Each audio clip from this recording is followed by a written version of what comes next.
Metro রেলের কাজীপাড়া মিরপুর 10 এই দুটা ধ্বংসপ্রাপ্ত।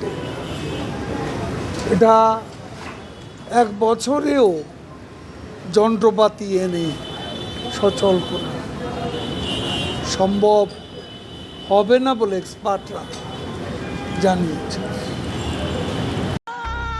আসসালামু আলাইকুম ভাই, অবাক হয়ে সিচুয়েশন একটা মেট্রো থেকে শুধু সংশোধনের জন্য, তাও 2টি স্টেশন, তার জন্য সে 300-350 কোটি টাকা খরচ করছে।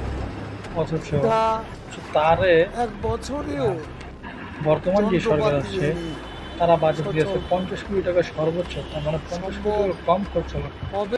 অথচ আগে শেখ হাসিনা সরকার আমলে 300 কোটি টাকা 350 কোটি টাকা বাজেট দেখাইতেছে, মানে 50 আর হচ্ছে 350।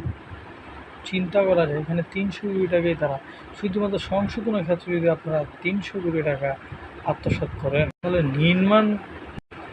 নির্মাণের ক্ষেত্রে আপনারা কি পরিমাণ টাকা আত্মসাৎ করেছেন একটা চিন্তা করছেন। যেখানে বর্তমান টেলিভিশনগুলো থেকে বলতেছে কিভাবে আপনারা দুর্নীতি করে কত টাকা আত্মসাৎ করছেন। শুধুমাত্র সংশোধনের ক্ষেত্রে আপনারা 300 কোটি টাকা বাজেট দিচ্ছেন, আর 300 কোটি টাকা পুরোটাই দুর্নীতি করে গেছেন।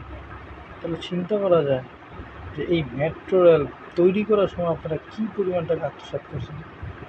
হ্যাঁ রে কাদের কাকা, এইভাবে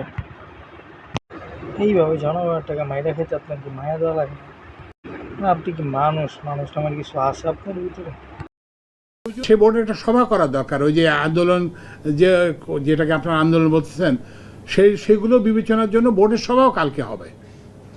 এবং সেই সবার পরে আমি ওই যে সাহেব আছেন, আমাদের ম্যাজিস্ট্রেট সাহেব আছেন, ওই যে লাইনগুলো একটু চেক করতে হয়তো 2-3 দিন 4 দিন সময় লাগবে।